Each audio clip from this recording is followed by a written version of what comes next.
Bismillahirrahmanirrahim. Assalamualaikum warahmatullahi ta'ala wabarakatuh. Alhamdulillah. Alhamdulillahirabbil alamin wassalatu wassalam ala sayyidil mursalin wa ala alihi wa sahbihi wa man tabi'ahum bi ihsanin ila yaumiddin. Nawaitu ta'luma wa ta'lim wa naf'a wal intifa' wal ifadah wal istifadah wal hatha ala tamassuki bi kitabillahi ta'ala wa sunnati rasulihi wa du'a ilal huda wa dalalata alal khairi wa ibtigha'a mardatihi wa qurbihi wa thawabihi subhanahu wa ta'ala. Allahumma faqqihna fid din wa alimna ta'wil. Rabbi shrah li sadri wa yassir li amri wahlul 'uqdatam min lisani yafqahu qawli waj'alni waziran min ahli.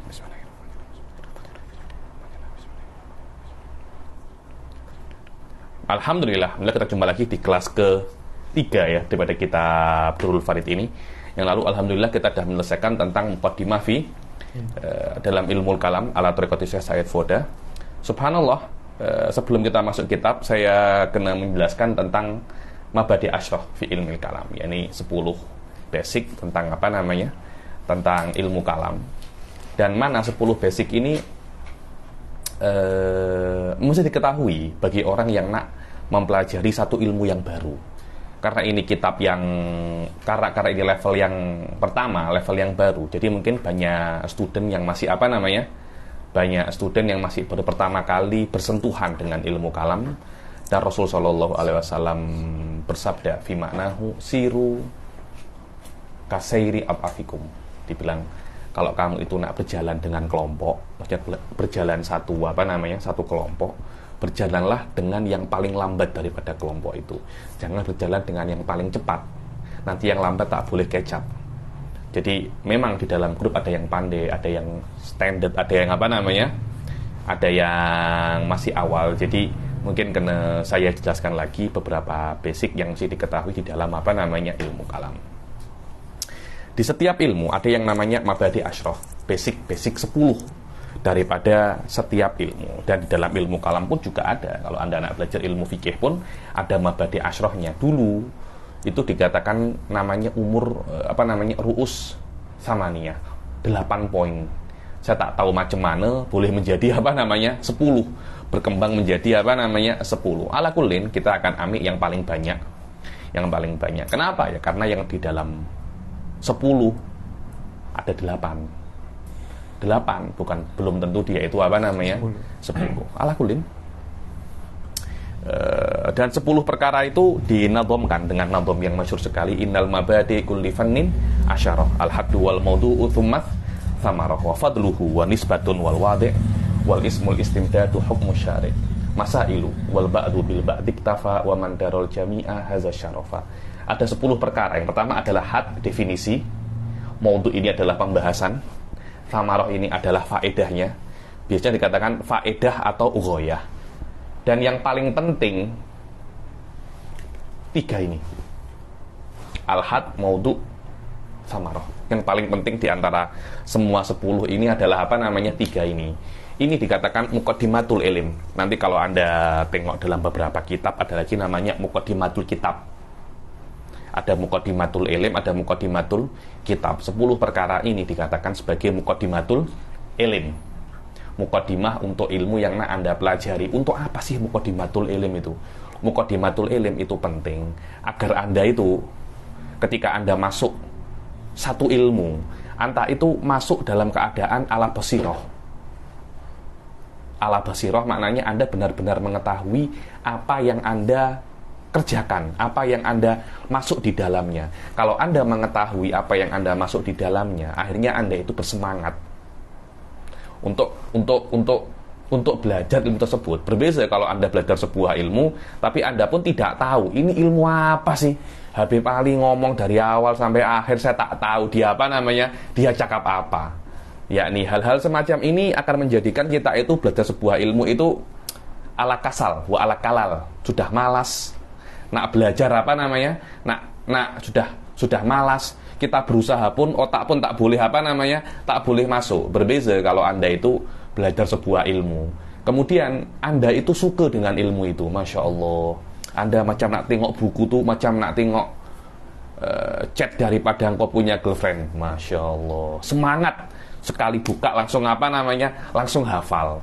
Itu kalau Anda nak belajar sebuah ilmu, itu memang disunahkan ya, disunahkan untuk mengetahui 10 ini agar syuru alal basirah. Kalau Anda dalam kitab-kitab yang tinggi macam Syamsiyah di dalam ilmu mantik, disebutkan hanya 3 ini. Hanya 3 ini saja. Karena 3 ini yang paling apa namanya? 3 ini yang paling penting. Kemudian wa fadluhu. Fadl itu keutamaan ilmu kalam daripada ilmu-ilmu yang lain. Wa nisbah. Nisbahnya ilmu kalam dengan ilmu-ilmu yang lain. Nisbah itu posisinya di mana? Wadi itu adalah yang meletakkan pertama kali. Wal isim namanya istimdad, diambil dari apa? Hukmu syari', hukum daripada mempelajari ilmu kalam. Masail, ada masailnya apa saja? Masail ilmu kalam, bukan pembahasannya ya, masailnya. Masail itu yang dibahas di dalam ilmu kalam itu contohnya apa saja? Ayo. Wal maudhu ini objek secara umum ilmu kalam ini tentang apa?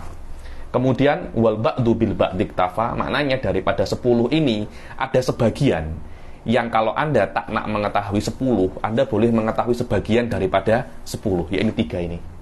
Al-had wal maudhu wa samarah. Ini yang paling penting di antara apa namanya? Di antara 10 ini. Wa man darol jami'a, tapi kalau Anda mengetahui semua, hazash syarafa, kamu akan mendapatkan kemuliaan. Ini namanya muqaddimatul ilm. Muqaddimatul ilm. Ada lagi namanya muqaddimatul kitab. Muqaddimatul kitab itu adalah perkara-perkara yang Anda mesti yang Anda mesti ketahui di dalam membaca sebuah kitab. Karena beberapa kitab mempunyai istilah-istilah yang khas. Saya tak tahu kalau orang-orang kampus mengatakan glosarium. Apa? Glosari ya, ada glosarium kitab, maknanya istilah-istilah yang khas di dalam sebuah kitab. Ini jelas kalau Anda membaca kitab fikih namanya Minhajut Thalibin. Dalam Minhajut Thalibin di awal-awal kitabnya itu Imam Nawawi menjelaskan tentang istilah-istilah yang akan beliau gunakan di dalam kitab untuk menjelaskan tentang maratibul khilaf, tentang kuwatul khilaf dan hal-hal yang lain. Maknanya kalau Anda nak membaca sebuah kitab ada istilahnya, kadang-kala mungkin tidak ada istilahnya, terpulang ya. Jadi ada muqaddimatul kitab, ada muqaddimatul ilm. Wallahu a'lam. Awalan nabda dengan apa namanya al-had. Apa itu had? Al-had adalah definisi. Al-had juga sama dengan apa namanya at-ta'rif. Ta'rif daripada ilmu kalam ini banyak ya. Ada ta'rifnya Tiftazani, ada ta'rifnya siapa? Ada ta'rifnya banyak. Cuma yang paling famous itu adalah ta'rifnya Aduddin Al-Iji. Aduddin Al-Iji ini saya pernah cakap kepada saya Said Foda. La'alla orang-orang ilmu kalam ini yang famous ini banyak daripada mereka itu orang soleh. Saya Foda tak setuju. Al-Iji itu bukan orang soleh. Maknanya bukan orang yang terkenal kesolehannya. Kan ada orang kan terkenal kesolehannya banyak puasa, min ahli tasawuf atau apa ya ini. Wala na'lam anna al-iji dulu itu banyak apa namanya? Banyak wiridnya, banyak ini. Tapi hampir semua mutakalimin setelah al-iji ya dulu fi falakihi. Ya dulu fi falakihi. Aduddin al-Iji ini adalah guru daripada Sa'duddin Tiftazani.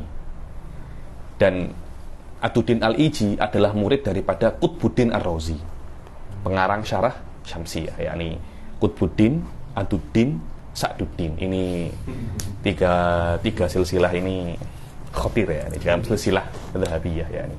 Definisi yang paling famous adalah definisinya siapa?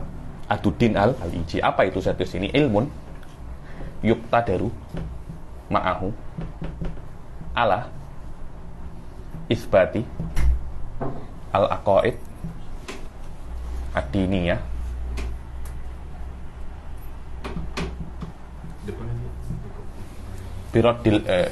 bi'iradil hujat wa daf'ish syubah.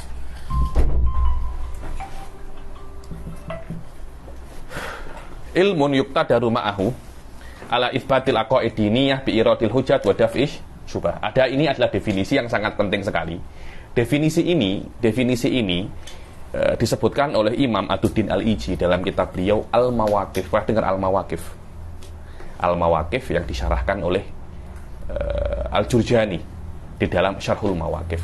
Karena pentingnya definisi ini, ada seorang ulama terkenal namanya Al-Imam Al-Dawani. Pernah dengar? Ad-Dawani. Ad-Dawani, pernah dengar Ad-Dawani? Belum pernah dengar? Masya Allah. Naruto? Pernah? Ada Al-Imam Ad-Dawani, itu mempunyai risalah hanya untuk menjelaskan definisi ini saja. Hanya untuk menjelaskan definisi ini. Yang pertama, ini setiap katanya, karena dia itu terlampau cantik, dia punya definisi. Apa sih maknanya definisi itu cantik? Nah, makna daripada kecantikan definisi, maknanya setiap lafadz daripada definisi ini, dan letaknya di mana, itu mempunyai makna yang khas. Yang ini yang namanya mutun ya, semacam ini. Yang pertama adalah ilmun. Ilmu kalam ini adalah sebuah ilmu. Apa itu ilmu? Ilmu adalah perkara yang terdiri daripada 3 hal. Apa itu? Al-jazm, wal mutabaqah, wa an dalil. Ini al-jazm, al-mutabaqah, an dalil. Ini i'tiqadul jazim, al-mutabiq, an dalil. Sebuah keyakinan yang jazim. Makna jazim ini adalah Anda yakin. Dikatakan ini adalah ilmu, maknanya di dalamnya pasti ada keyakinan. Jika tidak keyakinan, maknanya dia itu bukan ilmu. Kalaupun memang ada dhon dikatakan dia itu ilmu, maka itu adalah dikatakan tasamuhan, majazan saja. Yang namanya ilmu mesti dia itu yakin. Dan maknanya yakin, tidak mungkin ada kemungkinan perkara ini salah. Minimal di dalam keyakinan Anda. Dan tidak mesti benar ya. Yakin itu tidak mesti benar. Seperti yang diyakini oleh Nasrani, bahwasanya Nabi Isa itu adalah anak Tuhan. Mereka itu yakin dengan makna selain daripada keyakinan anak Tuhan itu salah. Cukup dikatakan itu yakin. Cuma di dalam ilmu, keyakinan itu tidak mesti benar. Tapi ilmu mesti benar. Ilmu dengan makna setelah dia itu keyakinan harus ada unsur mutabaqah. Mutabaqah itu apa yang Anda yakini, yang Anda rasa tidak pernah salah, itu memang benar-benar tidak pernah salah. Karena apa yang Anda rasa tidak pernah salah, itu belum tentu memang benar-benar tidak salah. Berapa banyak orang yakin dia tidak salah, tapi ternyata salah biasa. Yang tidak pernah salah itu hanya Nabi saja. Selama Anda bukan Nabi, maknanya ada potensi Anda itu salah. An-dalil, dan harus an-dalil. Ini penting, an-dalil ini. An-dalil ini maknanya apa yang Anda yakini dan tidak pernah salah. Itu berdasarkan daripada dalil. Yang Anda ambil daripada dalil. Ketika 3 perkara ini terpenuhi, maka dikatakan ini adalah ilmu. Lah terus, apakah orang yang mukallid, saya tiba ada kolil orang mukallid ke dalam kelas akan datang, cuma saya buat intermezzo sedikit mukadimah. Orang yang mukallid adalah orang yang mengambil akidah daripada orang lain tanpa dalil. Jadi saya beriman kepada Allah. Kenapa? Ya karena Iskandar beriman kepada Allah. Karena Iskandar mengatakan kepada saya, Allah itu adalah Tuhan yang Maha Esa. Jadi saya beriman kepada Allah karena Iskandar mengatakan berimanlah kepada Allah. Jadi saya ini hanya mengikuti Iskandar saja. Apa dalil saya? Saya tidak ada dalil. Dalil saya hanya perkataan Iskandar. Ini namanya mukallid. Ini namanya apa? Mukallid. Lah, apa yang diyakini oleh mukallid itu bukan ilmu. Yang diyakini oleh mukallid itu hanya keyakinan. Lah, apakah keyakinan ini diterima di dalam Islam dengan makna kalau saya meyakini semacam itu, saya dikatakan muslim dan saya tidak akan kekal di neraka? Diterima. Tapi yang diyakini oleh mukallid bukan ilmu. Dan mukallid tidak bisa menjadi mutakalim. Mukallid bisa menjadi muslim, bisa. Kalau keyakinan saya terhadap Allah sangat kuat. Sekiranya kalau Iskandar convert ke agama Buddha, saya tidak akan saya tidak akan ikut Iskandar. Saya sampai derajat itu, maka iman saya sah. Walaupun saya tidak mengetahui dalilnya. Itu namanya mukallid. Saya muslim Mutakalim tidak. Mutakalim dia itu harus ilmu. Dengan makna kalau saya ingin menjadi mutakalim, saya mesti mengetahui semua masail ilmu kalam berdasarkan dalil. Ayo. Ilmun yuktadaru ma'ahu. Dengan ilmu itu Anda akan mampu. Ma'ahu ini bersamanya. Dengan makna ilmu itu tidak menjadikan Anda mampu. Tidak semacam itu. Di dalam ahli sunnah ada perkara, ada kaidah yang sangat penting. Kita akan bahas. Kita akan bahas nanti ya nih. Bahwasanya segala hal yang menciptakan itu adalah Allah. Bukan maknanya ada dua perkara, ada bersama-sama. Salah satunya sebab daripada yang lainnya, dengan makna salah satunya menciptakan yang lain. Contohnya adalah makan dan kenyang. Dia selalu ada bersama-sama. Dengan makna kalau Anda makan, Anda pasti kenyang. Yakni Anda makan dulu, setelah itu Anda kenyang. Bukan maknanya kenyang diciptakan oleh makan. Tidak semua itu. Cuma kenyang ada bersama makan. Bersama ini bukan maknanya salah satunya daripada yang lain. Itu namanya apa? Namanya ma'ahu. Dan ini sesuai dengan kaidah ahli sunnah bahwasanya la khaliqa illallah. Di sini dikatakan bukan maknanya ketika Anda mengetahui ilmu kalam, kemudian Anda mampu untuk membuktikan kebenaran akidah. Bukan maknanya membuktikan kebenaran, kemampuan Anda membuktikan kebenaran akidah itu diciptakan oleh pengetahuan Anda terhadap ilmu kalam. Tidak. Karena mungkin ada ilmu kalam tapi Anda tidak mampu membuktikan kebenaran akidah. Jadi dua perkara ini hanya ada bersamaan. Dan dua-duanya yang menciptakan adalah siapa namanya? Allah Subhanahu wa taala. Dan inilah tengok ma'ahu. Di dalam kitab-kitab yang lain mungkin Anda akan mendapatkan gantinya ma'ahu ini bihi. Bihi ini nanti akan ditakwilkan ke ma'ahu. Kenapa? Karena kalau bihi menjadikan dengan sebab, maknanya yang menyebabkan Anda mampu itu ilmu kalam. Tidak. Kemampuan Anda bukan dari ilmu kalam, kemampuan Anda dari Allah. Ayo. Ala isbatil aqaid ad-diniyah. Ala isbat. Makna isbat ini membuktikan. Lah, yang namanya membuktikan itu untuk orang lain, bukan untuk diri sendiri. Untuk diri sendiri itu namanya subut. Subut itu ada namanya di dalam realita. Lah, apa yang Anda ketahui itu tidak wajib diyakini oleh orang lain kecuali Anda bisa membuktikan apa yang Anda ketahui itu benar. Kalau Anda di mahkamah, tolak ukurnya bukan apa yang Anda ketahui. Saya tahu Muhsin itu tipu saya. Percuma itu. Apa yang bisa Anda buktikan, bukan apa yang Anda ketahui. Akidah, yakni subutul akidah, bukan daripada ilmu kalam, bukan. Subutul akidah itu daripada Allah dan Rasulnya. Ketika ketika Rasul datang diutus oleh Allah, Rasul itu mengatakan akidah 1, 2, 3, 4. Ini mesti Anda yakini. Oke, dalil kebenarannya itu apa? Lah, dalil kebenarannya untuk orang lain, bagaimana Anda membuktikan kebenaran ini? Bagaimana Anda membuktikan apa yang dibawa oleh Rasulullah itu benar? Contohnya adalah keberadaan Allah. Allah itu ada, Rasulullah datang membawa sebuah akidah, Allah itu ada. Bagaimana Anda nak membuktikan keberadaan Allah? Ya karena ada Rasulullah, tidak bisa. Karena Rasulullah ada setelah keberadaan Allah. Anda tidak bisa membuktikan keberadaan Allah dengan keberadaan Rasulullah.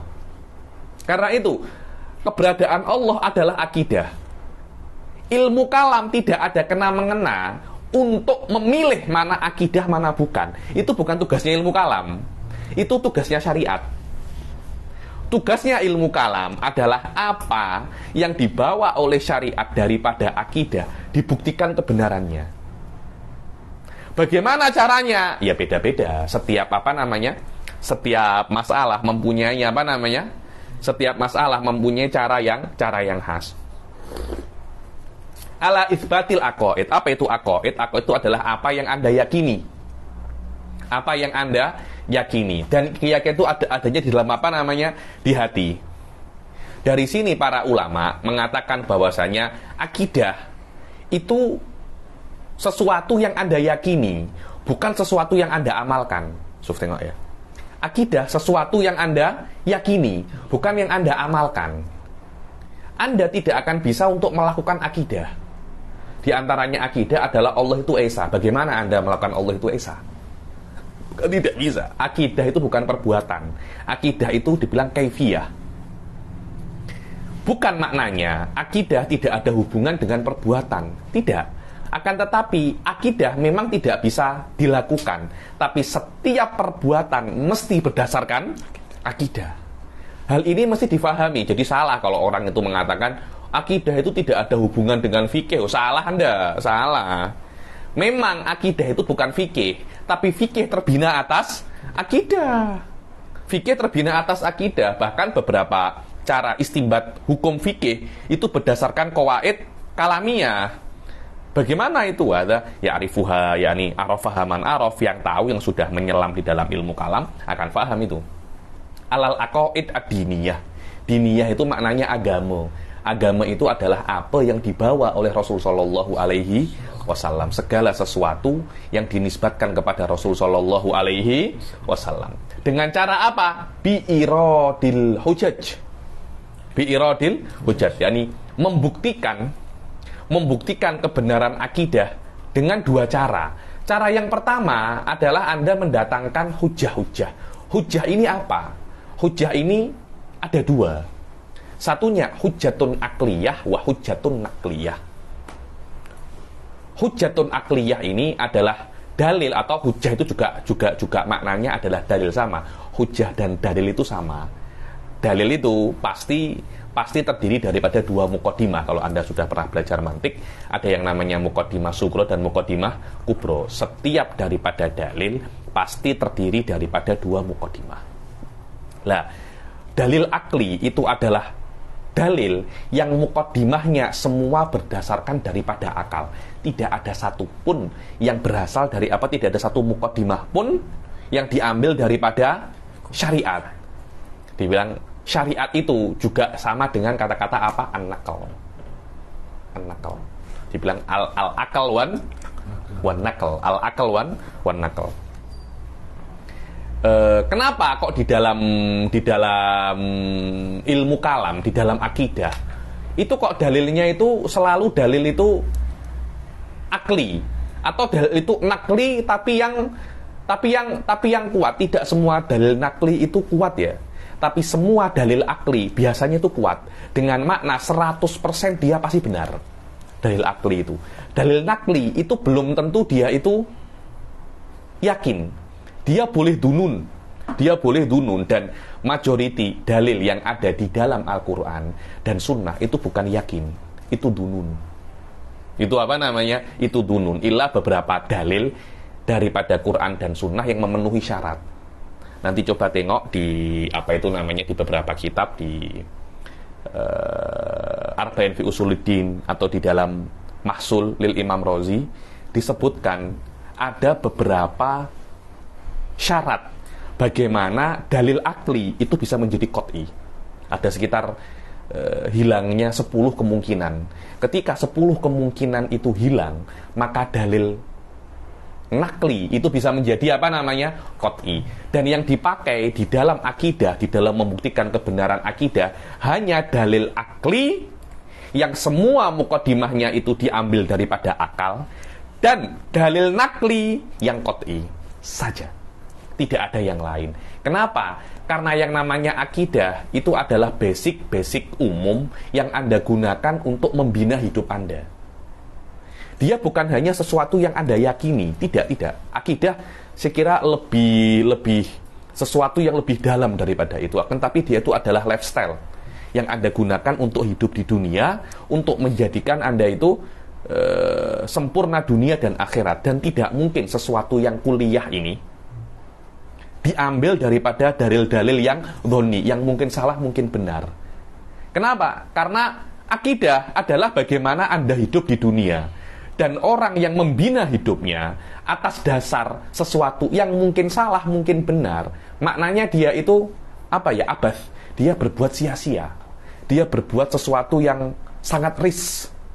Anda mesti hidup berdasarkan sesuatu yang tidak mungkin salah. Ya ini yang kita anggap sebagai apa namanya akidah. Berbeda dengan fikih. Fikih itu perkara yang juz'i. Sholat itu juz'i. Puasa itu apa namanya? Juz'i. Karena itu jadi perbuatan Anda puasa itu juz'i. Karena itu diperbolehkan dalilnya itu apa namanya? Dhonni. Dan kalau di dalam fikih pun ada orang yang mengatakan di dalam fikih pun diperlukan dalil qat'i, itu pelik nanti. Kenapa? Karena perkara-perkara fikih ini, perkara-perkara amaliyah ini, dia itu banyak dan dalilnya itu rumit.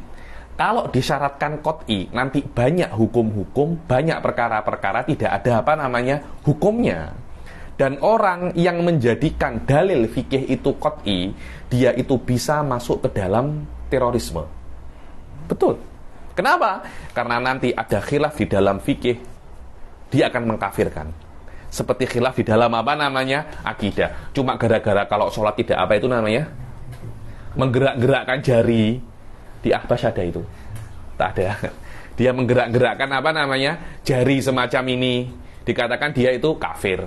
Yang tidak kunut dikatakan apa namanya mubtadi'. Padahal itu hanya perkara-perkara yang juz'iyat, perkara-perkara yang dhonniyat. Begitu pula kalau Anda menjadikan perkara-perkara yang akidah ini perkara yang dhonni, bukan perkara yang qat'i, Anda akan bisa terjatuh di dalam liberalisme yang mengatakan bahwasanya semua akidah itu apa namanya oke-oke saja, tidak ada masalah. Jadi wallahu a'lam, ada dua sisi ini saya rasa melebihi batas yang menjadikan fikih itu dalilnya qat'i, atau yang memperbolehkan akidah itu dalilnya apa namanya dhonni. Kemudian sisi yang kedua daripada ilmu kalam, daf'i syubhah. Karena tengok ya, ketika Anda membuktikan kebenaran Islam, belum tentu yang lainnya itu salah. Jadi kebenaran Islam tidak bisa sempurna kecuali Anda menjawab syubhah-syubhah yang datang terhadap Islam dan membatalkan akidah-akidah yang lain selain Islam. Karena menjawab syubhah-syubhah, kesamaran-kesamaran yang datang kepada Islam akan menjadikan kebenaran Islam 100%. Dan membatalkan akidah-akidah lain selain Islam juga akan menjadikan kebenaran Islam menjadi 100%. Dan inilah yang namanya ilmu kalam. Kira-kira ilmu semacam ini bid'ah kah? Dia tidak mungkin bid'ah. Dia ini adalah usuluddin, karena fikih terbina atasnya, usul fikih terbina atasnya, hadis tafsir terbina atasnya. Adapun kalam-kalamnya salaf seperti Imam Syafi'i yang menafikan ilmu kalam, confirm bukan kalam dengan makna ini. Dia mungkin ilmu kalam dengan makna yang lain. Tapi apakah ilmu yang membuktikan kebenaran akidah Islam ilmu batil? Bukankah Nabi datang untuk ini?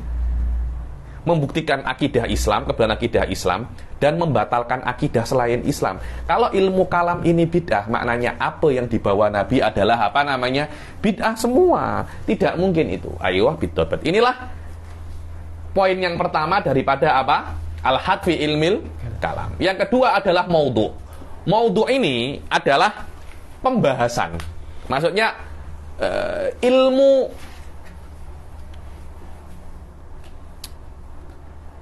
ilmu kalam ini membahas tentang apa? Yakni apa yang digunakan di dalam ilmu kalam. Kan ilmu kalam kan untuk membuktikan kebenaran akidah kan. Dia itu menggunakan apa? Itu namanya maudhu. Maudhu itu pembahasan. Objek ilmu kalam itu apa? Seperti kedokteran, objeknya adalah tubuh manusia. Lah ilmu kalam ini objeknya apa? Ada dua pendapat. Ada dua thariqah. Thariqatul mutaqaddimin dan thariqatul mutaakhirin. Adapun thariqatul mutaqaddimin mengatakan bahwasanya maudhu ilmu kalam ini adalah adzatul ilahiyah. Adzatul ilahiyah. Hal-hal yang berkaitan tentang Allah Subhanahu wa taala. Bukan daripada hakikatnya tidak, tapi hal-hal yang bisa kita ketahui. Akan tetapi karena hal ini mungkin tidak masuk di dalamnya itu banyak sekali pembahasan ilmu kalam, Karena itu mutaakhirin merevisi maudhu ilmu kalam menjadi al-maujud. Al-maujud. Al-maujud ini maknanya segala perkara yang ada.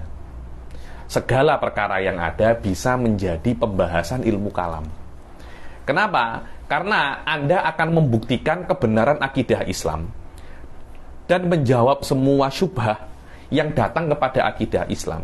Ya secara otomatis Anda akan menggunakan segala perkara yang Anda punya untuk menyampaikan Anda kepada tujuan Anda.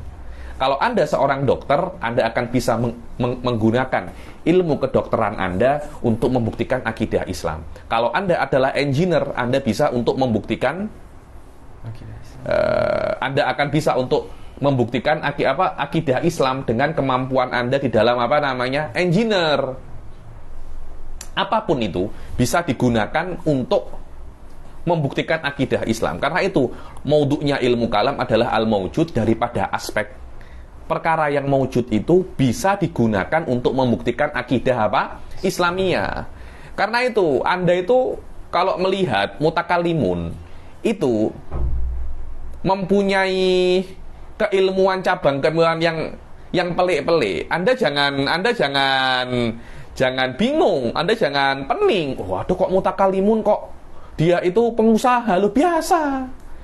Kenapa? Karena memang mutakalimun itu bisa menggunakan segala hal untuk membuktikan kebenaran kebenaran akidah. Kalau dia pengusaha, dia bisa menjadikan peniagaan, membuktikan kebenaran agama Islam. Anda akan tengok beberapa mutakalimin itu ahlu matematik.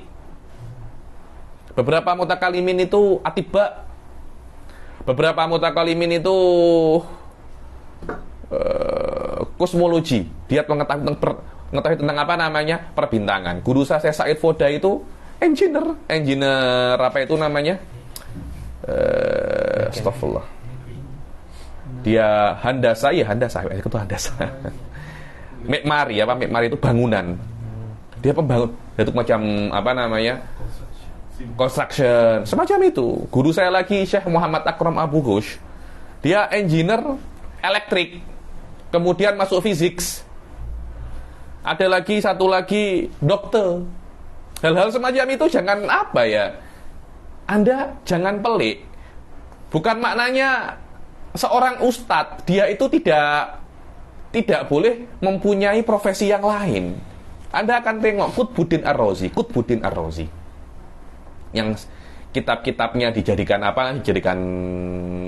acuan di dalam ulum akliyah.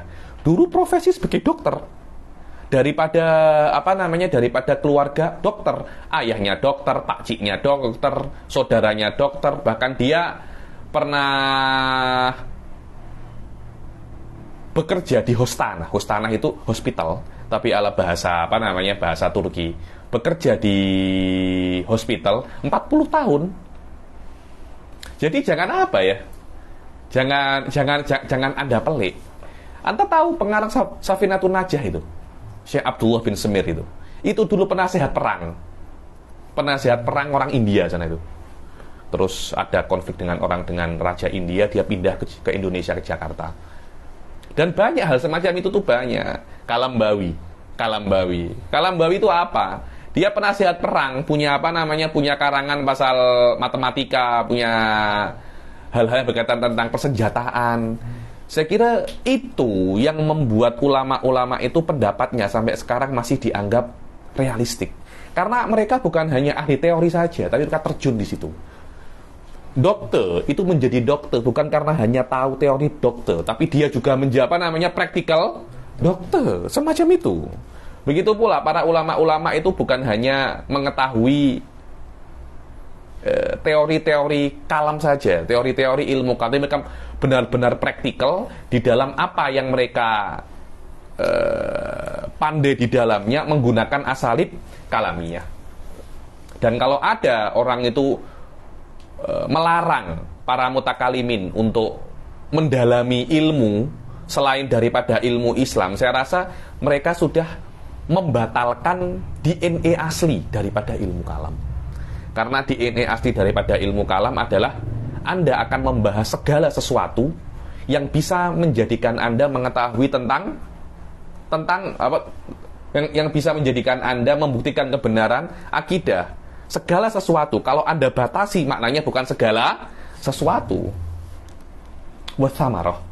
Samarah ini bisa dikatakan manfaah. Manfaat di dalam beberapa kitab itu mungkin dikatakan ghoyah. Ghoyah itu maknanya punca. Anta ini nak belajar ilmu kalam ini untuk apa sih? Untuk apa ilmu kalam itu?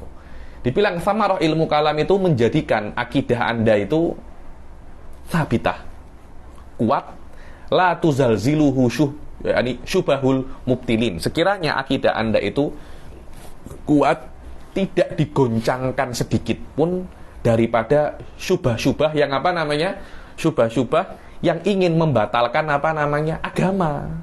Tidak semacam akidah-akidah orang zaman sekarang. Masya Allah, sikit je liberal ikut liberal, sikit ikut bomoh-bomoh, semuanya ikut apa namanya? Bomoh-bomoh. Ini nanti ada wujudiah sikit ikut wujudiah. Satunya lagi kena Wahabi, ikut apa namanya? Wahabi. Saya sampai pernah jumpa orang itu, semua dia pernah masuk. Benar, Habib, saya ini pernah jadi Kristen, dia pernah.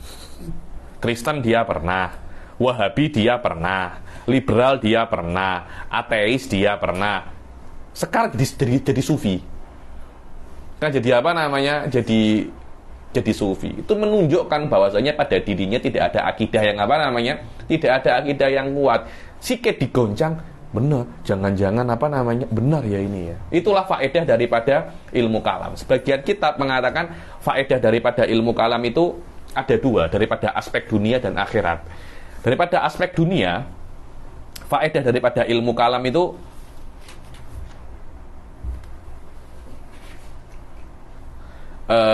intidhamu amril ma'ash.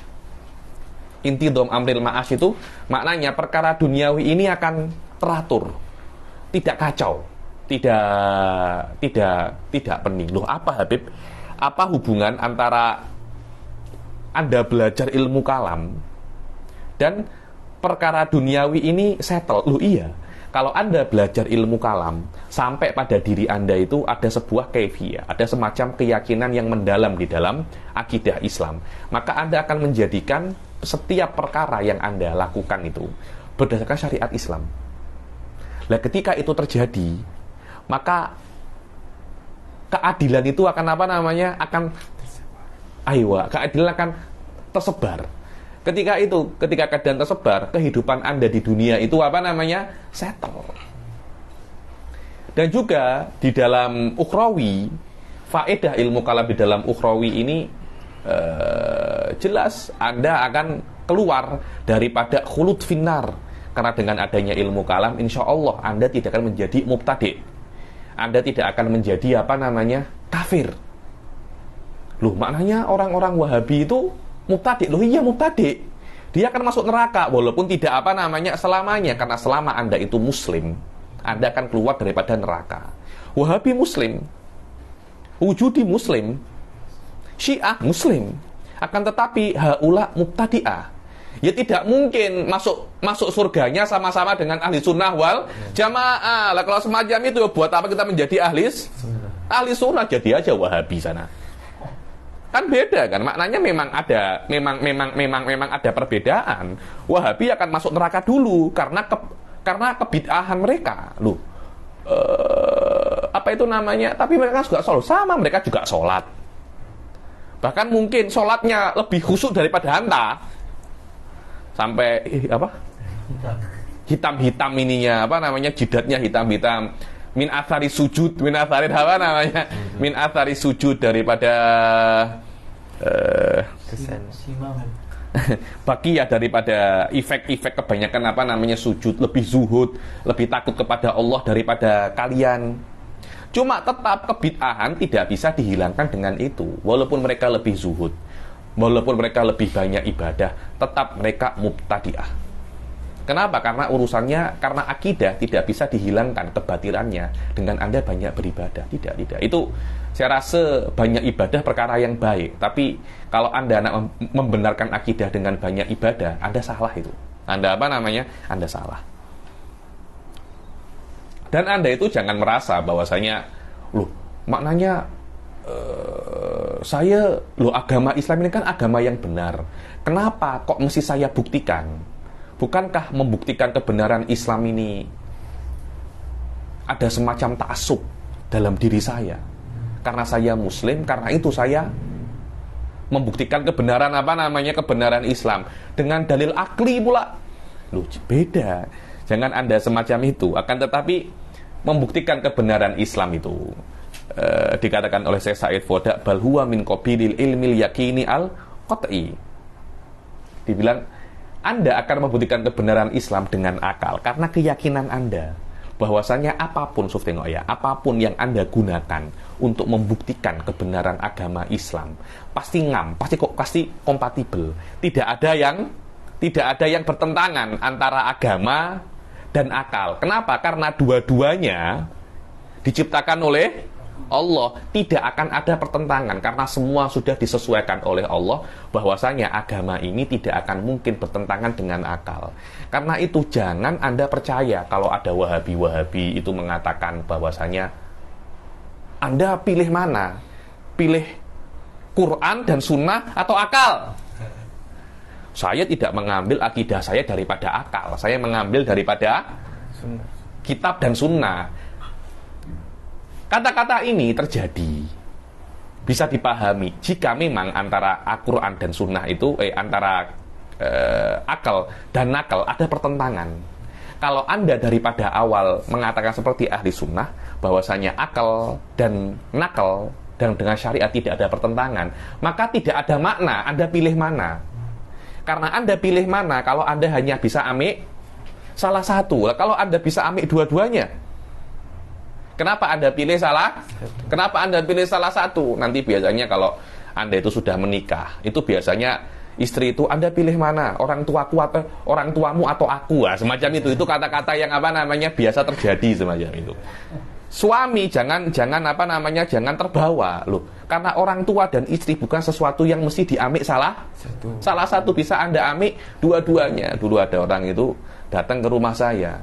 Kemudian datang, kan biasa saya cakap, "Anta nak kopi atau nak teh?" Oh, kopi, teh sebelum makan. Dan kopi setelah makan. Saya cakap makan ya. Dia masukkan makan ke dalam kopi itu. Kepala saya pening. Itu sudah bukan daripada akal wa nakal lagi.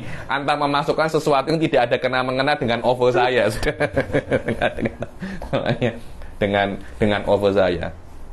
Tengok, Anda akan tengok Wahabi itu terlalu meremehkan akal dan hanya mengambil akidah daripada kitab wa sunnah. Hati-hati, Imam Sanusi mengatakan dhawahir kitab wa sunnah aslun min usulil kufur wal bidah. Nanti Anda akan jumpa lagi beberapa orang yang terlalu membesar-besarkan akal sampai menafikan kitab dan sunnah.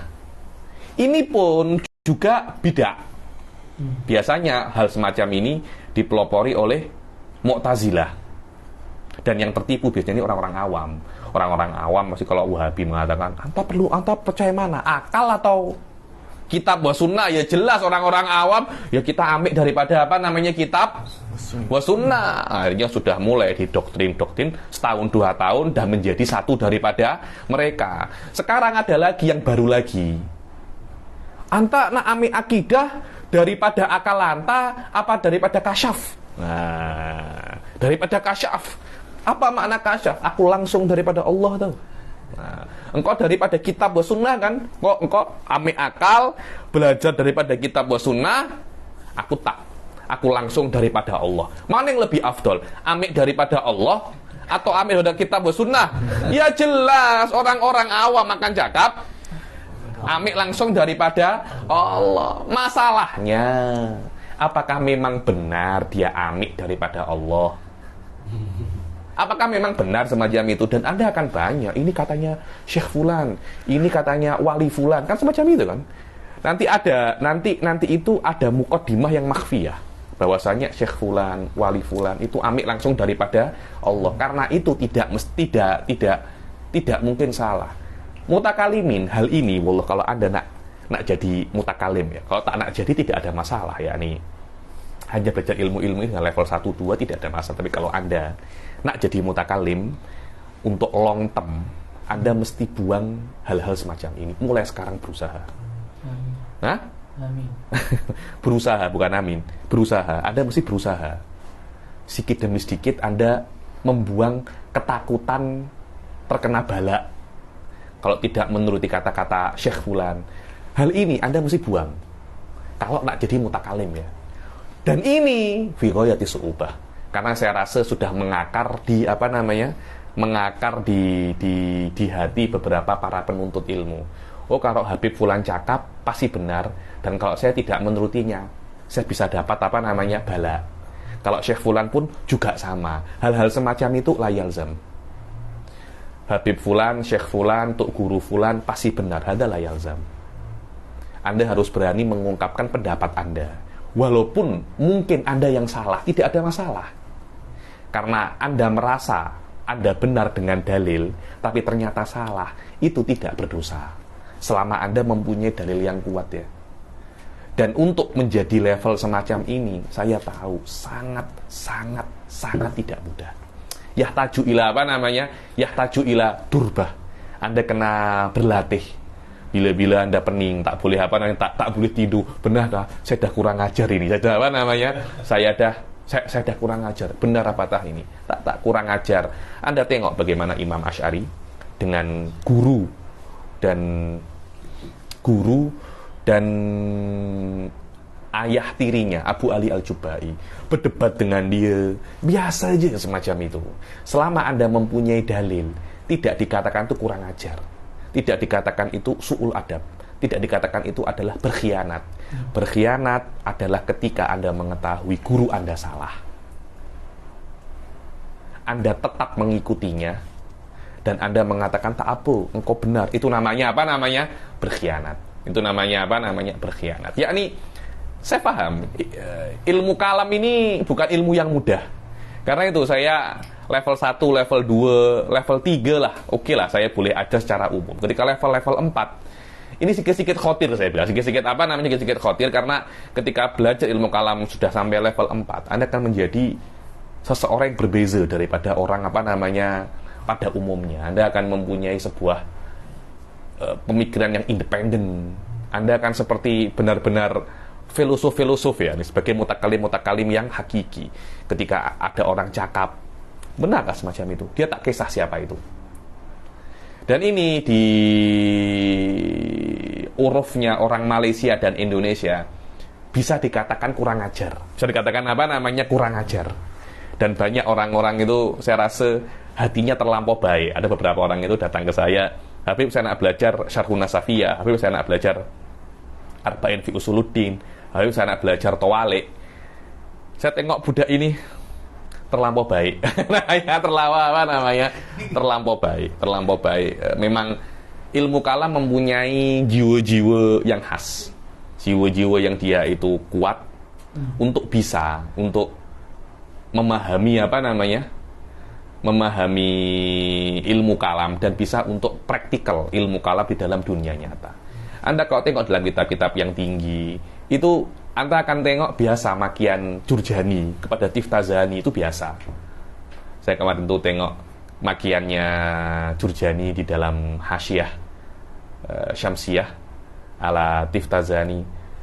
Yani hadza rajul minal jahalah dhonina raf'a sya'nihi, yakni Tiftazani daripada jahalah, dia merasa dirinya tinggi.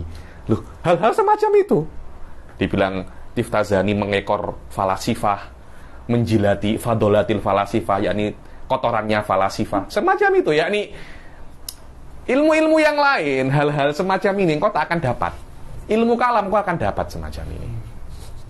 Saya rasa ilmu kalam ini mempunyai laha rijaluhal khossah. Nanti lama-lama akan nampak siapa yang siapa yang sesuai dengan ilmu kalam, siapa yang tidak sesuai dengan ilmu kalam. Wallahu a'lam. Saya mana tadi? Samarah sudah ya. Wa fadluhu wa fadlu ilmil kalam. fadlu ilmil kalam. Apa keistimewaan ilmu kalam? Banyak. Anda kalau tengok fadilah ilmu kalam itu tidak mesti Anda, tidak perlu dalil yang tidak perlu dalil yang kuat ya nih. Kalau Anda memahami hakikat ilmu kalam, ya jelas fadilahnya banyak ya. Ini karena kerja mutakalimin itu kerjanya Nabi, kerjanya mutakalimin itu kerjanya Nabi. Ya jelas dia adalah pewaris para pewaris para nabi. Ya nih, yang dibahas tentang zatullah, ya jelas ketika keutamaan ilmu terpulang kepada keutamaan yang dia bahas. Di dalam Indal Mutaqaddimin yang dibahas di dalam ilmu kalam ini adalah tentang zatullah. Dan zatullah adalah pembahasan sesuatu yang paling mulia, dan ilmu yang membahas tentang itu jelas dia itu ilmu yang paling mulia. Anda kalau tengok dalam ilmu nahwu, apa fadilahnya ilmu nahwu? Ya jelas karena ilmu nahwu itu mempelajari tentang bahasa Arab, dan Al-Quran daripada bahasa Arab, hadis juga bahasa Arab. Tidak akan mungkin mempelajari Quran wa sunnah kecuali dengan bahasa Arab. Di sini pentingnya ilmu nahwu. Nanti kalau Anda belajar ilmu fikih, man yuridillah bihi khairan yufaqihu fiddin. Ini faedah fadilahnya ilmu fikih. Lah ilmu hadis apa? Ilmu hadis. Rahimallahu ra'an sami'a ahadithi faballaghaha kama sami' farubba muballagin au amin sami'. Ya ini banyak tentang hadis. Setiap ilmu pasti di blow up gila-gila oleh puak-puak mereka. Kalau orang Indonesia cakapnya tiada kecap nomor 2. Karena setiap iklan kecap pasti cakapnya kecap nomor 1. Tidak ada kecap nomor tidak ada kecap nomor 2. Tapi Anda nak cakap apa, tapi tidak boleh. Mereka macam sepakat ilmu yang paling afdol adalah ilmu kalam. Tapi ilmu kalam musahlah. yakni laisa sahlah yakni. Wa nisbatun, apa nisbah ilmu kalam daripada ilmu-ilmu yang lainnya? Jelas ilmu kalam adalah kepala daripada segala ilmu. Kepala daripada segala ilmu. Karena ilmu hadis. Oke, ilmu hadis itu kan membahas tentang Rasul kan. Perkataan Rasul, perbuatan Rasul. Oke. Nabi Muhammad itu adalah Rasul, dibuktikan di dalam ilmu kalam.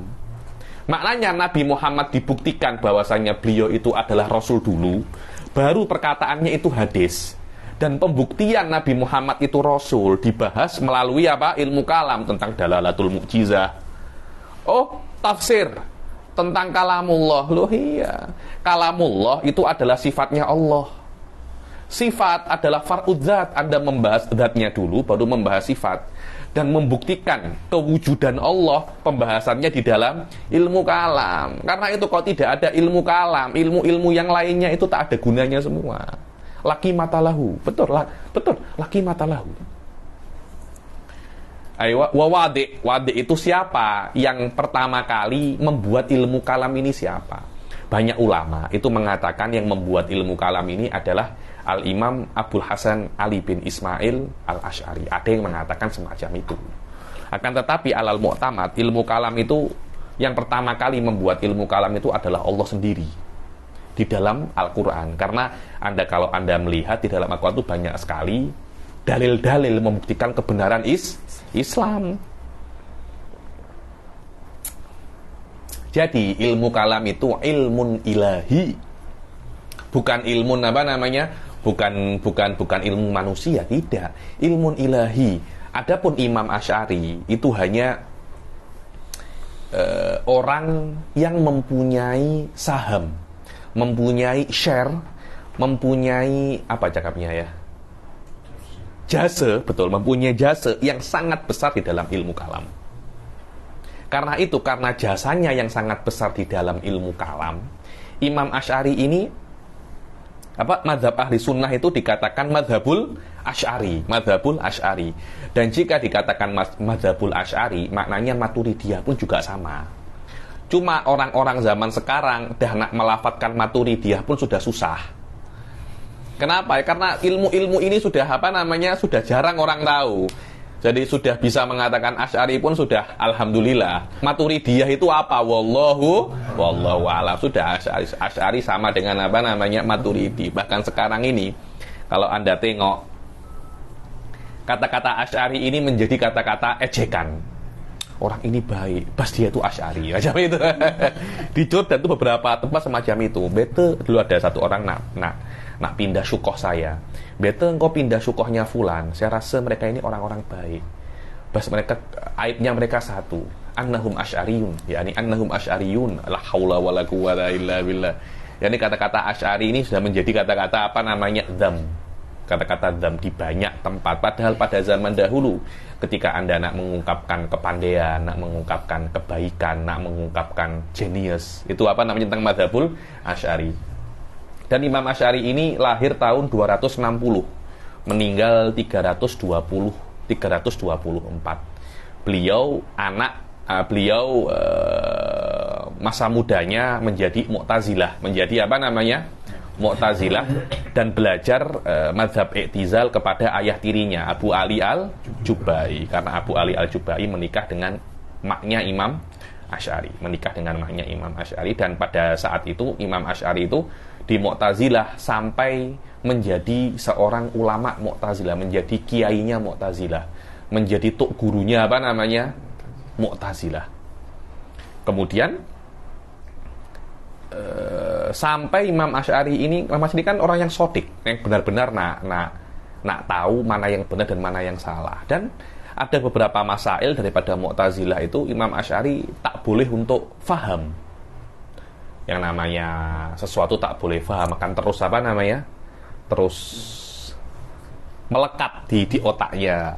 Baca lagi, kok ini pelik lagi, baca lagi, pelik lagi, sampai satu derajat karena banyaknya masail-masail yang tidak settle, menunjukkan bahwasannya ada usul Mu'tazilah itu yang tidak benar. Pada saat itu Imam Al-Asy'ari itu menyendiri kholwah di rumah.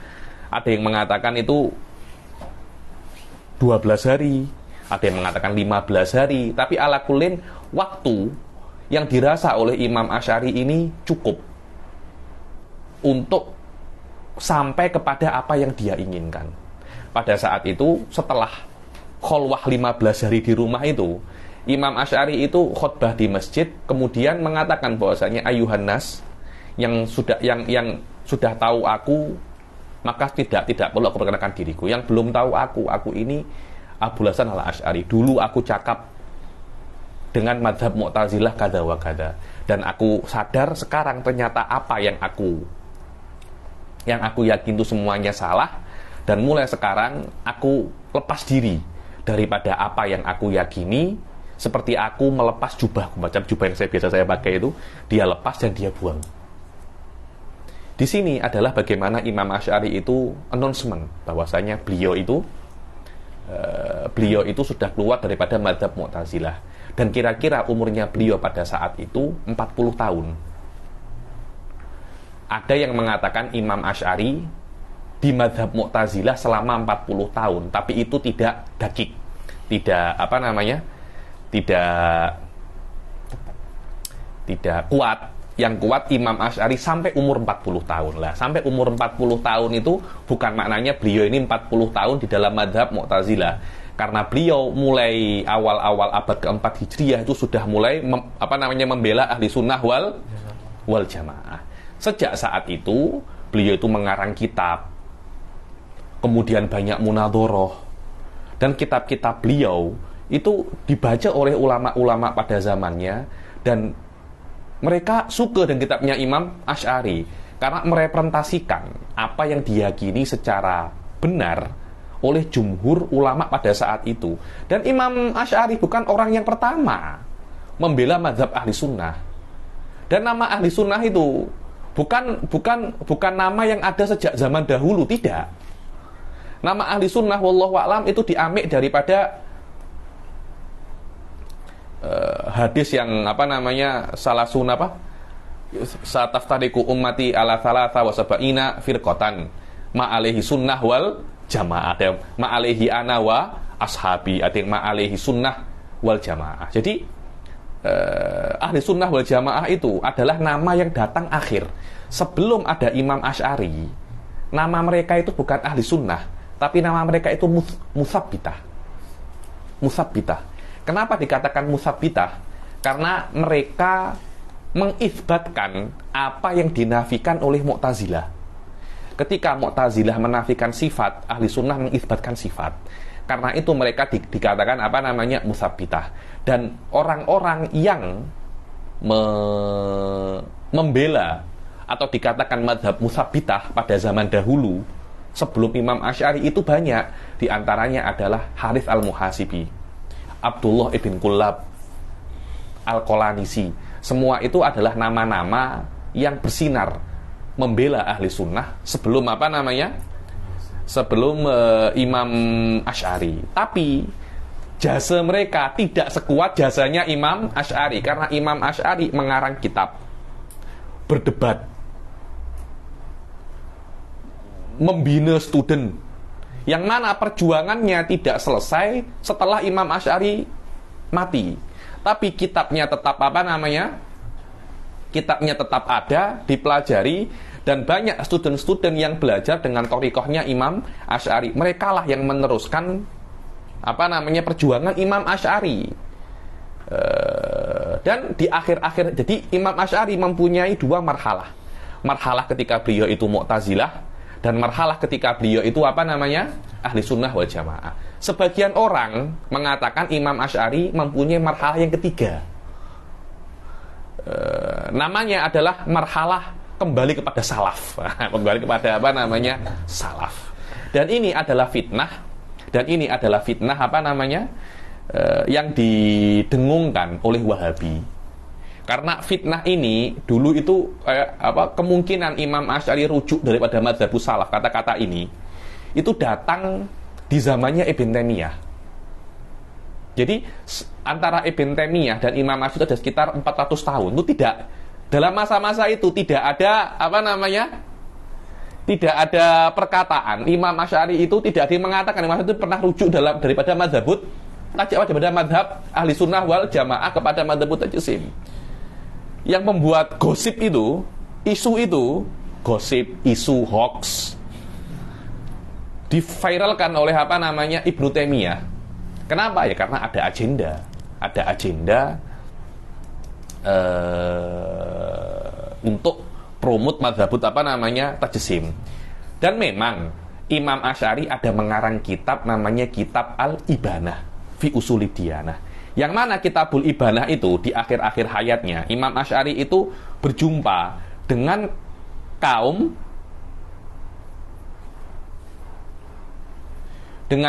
yang sudah terjatuh di dalam tajsim, terlampau dalam.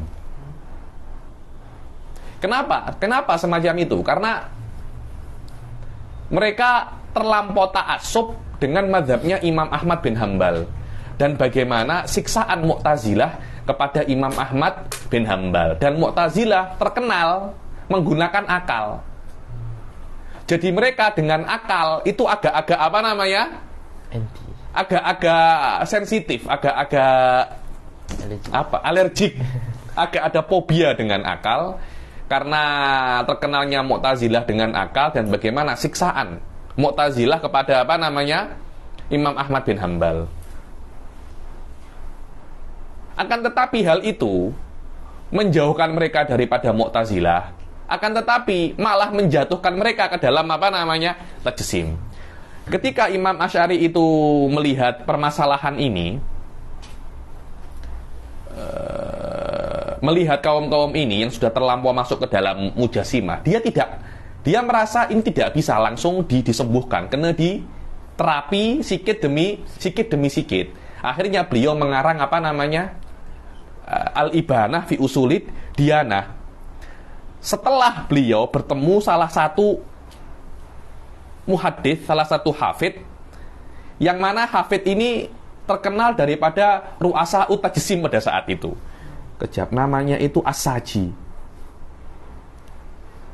Kejap, namanya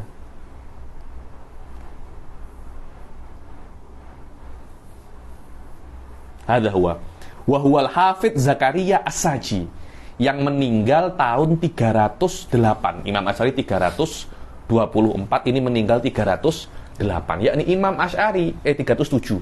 Imam Asy'ari sempat berjumpa dengan Al-Hafidz Zakaria As-Saji. Dari beliau, Imam Asy'ari belajar apa itu akidah tajsim. Belajar bukan untuk diyakini, belajar untuk dirot. Akhirnya mengarang kitab Al-Ibanah. Dan setelah kitab Al-Ibanah, Imam Asy'ari masih mengarang kitab-kitab yang lain. Di antara kitab yang beliau karang, Al-Luma', wa Risalah ila ahli Thagar wa ghairiha. Jadi Al-Ibanah bukan kitab terakhirnya Imam Asy'ari. Tapi memang salah satu kitab Asy'ari, salah satu kitabnya Imam Asy'ari, dan mempunyai maksud yang khas. Mempunyai maksud yang khas.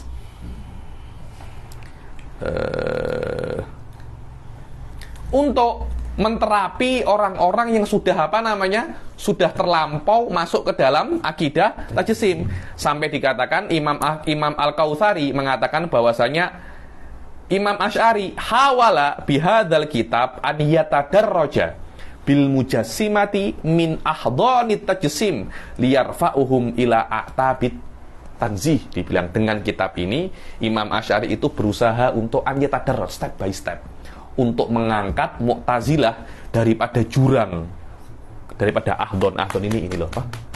Buayan tajsim kepada aktabit tanzih, yakni cuma tidak bisa langsung, ya memang kenapa namanya kena diterapi sikit-sikit. Bukan maknanya Imam Asy'ari menjadi mujassimah. Dan kalau memang Imam Asy'ari menjadi mujassimah, beliau akan mengumumkan. Seperti ketika beliau keluar daripada Mu'tazilah ke ahli sunnah, beliau mengumumkan. Ketika sebaliknya pun beliau akan umumkan, dan pasti murid-muridnya akan cakap. Tidak mungkin tidak ada satupun muridnya yang cakap. Tiba-tiba orang yang hidup 400 tahun setelahnya mengatakan bahwasanya Imam Asy'ari itu kembali menjadi tajsim. Ini hoax aja. Ini hoax. Ulama kalau nak rujuk pasti akan announcement. Kalau tidak announcement, tidak ada tiba-tiba meninggal ada suatu wasiat, tidak ada. Itu bukan uslubnya ulama, itu uslubnya kita mungkin.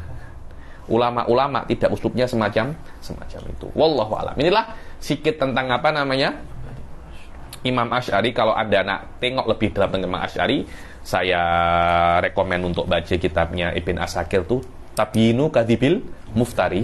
Itu PDF-nya ada ya. Wal Ism, namanya ilmu ini banyak. Ada ilmu kalam, ada namanya itu ilmu kalam, ada ilmu tauhid, ilmu usuluddin. Dan dinamakan ilmu kalam itu karena beberapa sebab. Di antaranya sebab dinamakan ilmu kalam karena ilmu ini tidak bisa dipelajari hanya dengan membaca. Anda mesti banyak berdiskusi. Karena itu saya sangat berterima kasih dengan diskusi yang terjadi di grup Telegram. Mesti dihidupkan lebih lagi. Karena kalau nak memahami ilmu kalam mesti banyak berdiskusi. Dan ini adalah bagaimana tarbiyahnya mutakalimin. Seperti sufiyah punya tarbiyah dengan cara aurat, puasa, nanti hatinya tenang. Mutakalimin punya tarbiyah dengan cara banyak berbicara, banyak berdebat, banyak berdiskusi. Awal-awal berdiskusi, berdebat, orang kursi kita baling. Nanti yang kedua pinggan kita baling. Yang ketiga pen kita baling. Yang keempat marah aja. Yang kelima geram aja. Yang kelima biasa aja itu kan. Biasa aja. Ya itu namanya tarbiyatul mutakalimin. Akhirnya Anda punya Anda punya jiwa ini tenang. Seperti dengan wirid Anda tenang, dengan puasa Anda tenang, dengan berdiskusi juga Anda itu tenang. Anda kira mutakalimin tak punya cara tarbiyah? Gak hanya sufi-sufi saja punya tarbiyah lah. Mutakalimin punya cara untuk tarbiyah, cuma tidak semua orang sesuai. Itu aja. Loh, Anda kira semua orang sesuai dengan puasa kah? Sesuai dengan zikir kah? Ada satu saya punya kalau saya itu Habib, saya ibadah apa saja Habib, jangan puasa Habib. Kenapa? Saya tidak bisa ngerokok. Saya tidak bisa ngerokok ya Habib. Dikatakan juga ilmu kalam itu bukan diamik daripada kalam, tapi daripada kilam. Makna kilam itu luka. Karena ilmu kalam akan melukai hati Anda, dan dia akan meninggalkan bekas, dan akan terus membekas di dalam diri Anda sampai Anda mati. Jadi Anda tidak bisa lepas daripada ilmu kalam. Time Anda mengetahuinya, Anda tidak akan bisa lepas. Seperti luka akan meninggalkan bekas sampai Anda mati. Kecuali kalau Anda buat operate. Anda buat operate bisa itu. Dan banyak dinamakan kalam-kalam itu, kenapa dinamakan kalam, ada sekitar 5 atau 7 version. Anda boleh tengok detailnya di kitab Syarhun Nasafiyah. Hukmu syari'. Hukmu syari' itu apa? Hukum mempelajari ilmu kalam. Hukum mempelajari ilmu kalam, sebenarnya ada 2 hukum. Ada hukum fardul ain, ada hukum fardul kifayah. Fardul ain mempelajari ilmu kalam yang berdasarkan dalil-dalil jumli, dalil-dalil ijmali, dalil-dalil global. Apa dalil global? Dalil global itu adalah dalil untuk akidah yang Anda tidak bisa jabarkan, dan Anda tidak bisa untuk menjawab syubhah-syubhah yang waridah terhadap dalil tersebut. Contohnya, apa dalil adanya Allah alam semesta? Apa makna alam semesta?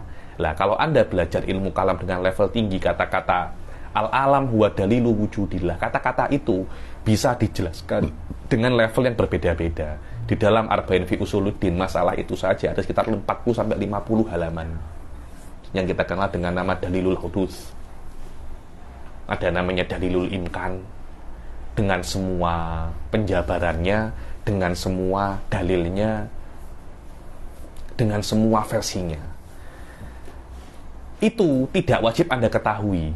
Anda cuma wajib mengetahui sebagai seorang awam ya, yang wajib fardul ain untuk mengetahui ilmu kalam. Anda cuma wajib mengetahui apa dalil keberadaan Allah al-alam. Bagaimana alam? Wallahu a'lam. Pokoknya apa? Al-alam, seperti apa yang dikatakan oleh orang-orang tua itu, al-ba'ratu tadullu alal ba'ir, adanya kotoran unta, maknanya untanya itu ada. Wal atharu tadullu alal masir, ada jejak kaki, maknanya ada orang yang lewat. Maknanya as-sama'u dzatil buruj, alam semesta, langit yang mempunyai gugusan bintang. Itu maknanya ada yang menciptakan. Bagaimana itu? Bagaimana detailnya? Wallahu a'lam. Pokoknya semacam itu. Nanti syubah-syubah yang lain itu jangan-jangan bukan itu jangan-jangan bukan tai onta. Itu jangan-jangan Anda berhalusinasi itu adalah tai onta. Berapa banyak orang pakai dadah, kemudian tengok hal yang pelik-pelik. Ya, ini adalah syubhah-syubhah terhadap dalil. Terhadap dalil, Anda tidak perlu menjawabnya kalau Anda nak menjadi orang awam. Tapi kalau Anda nak menjadi orang khawas, Anda perlu tahu dalil itu macam mana dengan sempurna dan bagaimana cara untuk menjawabnya. Lah, untuk sampai level itu hukumnya fardul kifayah. Fardul kifayah, ada orang bisa untuk mengetahui ilmu kalam dengan detail. Minimal dulu ya, ini fuqaha mengatakan karena ada mutakalimin di setiap masafatul adwa. Masafatul adwa ini kira-kira 40 km, 50 km. Cakap je di Gombak negeri 9. Nah, di Gombak ada 1, negeri 9 ada 1. Kalau semacam itu, ya dosa semua, satu Malaysia dosa semua. Cuma Syekh Said membuat sebuah takwil yang bagus ya. Istilahnya tengok keperluan. Sekiranya sampai ke mutakalimin itu mudah. Kalau ada iskal sampai ke sana itu mudah. Untuk tanya mudah. Dan ketika tanya itu mudah, tidak terikat dengan 40 km atau 50 km. Karena sekarang jarak itu sudah tak macam dulu. Sudah ada tol, sudah ada kereta, sudah serono. Wallahu a'lam. Yakni maksudnya untuk sampai ke mutakalim ini bisa dengan WhatsApp kah, bisa dengan call kah. Jika semacam itu, cukup untuk untuk iskotu fardil kifayah. Wallahu alam. Dan saya harap ya nih, semakin banyak pondok-pondok yang mengajarkan ilmu kalam. Jangan pondok-pondok tahfidz, dah cukup dah tahfidz tuh. Dah banyak dah. Di Gombak, di Sungai Cincin, ada 5-6 tahfidz. Anda tengok pondok-pondok ilmu kalam mana ada? Ini pondok apa? Pondok mutakalimin. Ada? Sampai sekarang? Tidak ada. Tidak ada. Tidak ada. Pondok-pondok semuanya pondok tahfidz. Karena itu Anda jangan pelik kalau akidah kita itu pelik-pelik.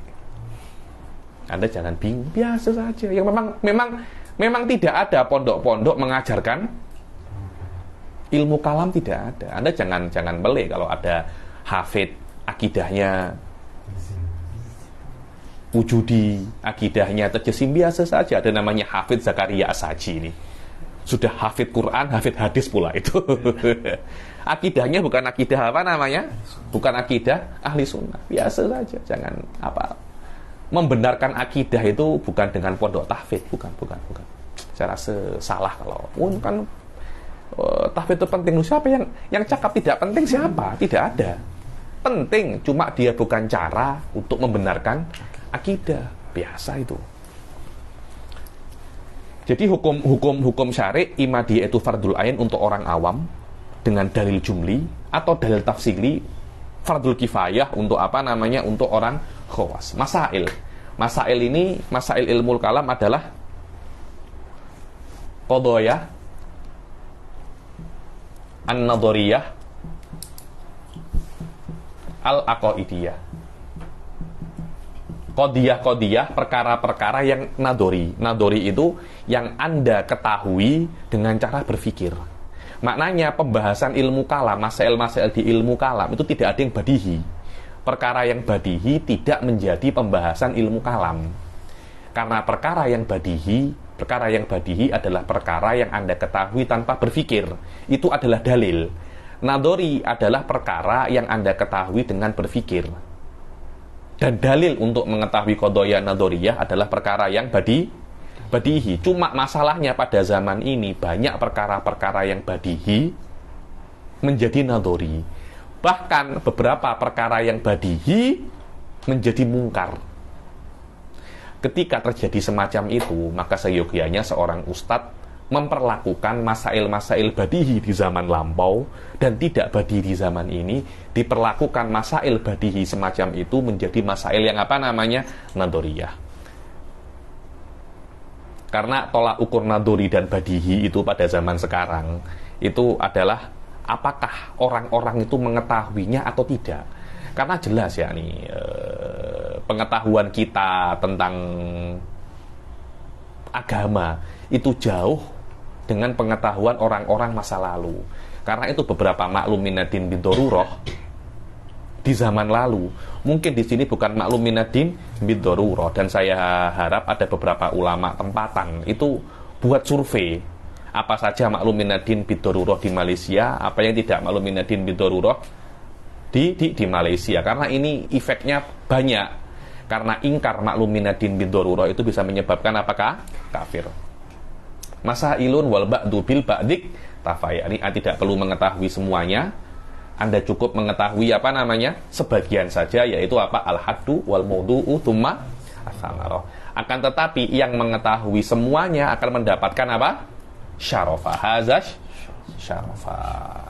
Wallahu a'lam. Jadi dengan ini selesai sudah semua muqaddimah yang berkaitan tentang ilmu kalam. Insya Allah yang minggu yang akan datang kita akan mulai masuk kitab.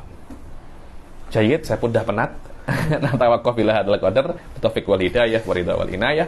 Assalamualaikum warahmatullahi taala wabarakatuh.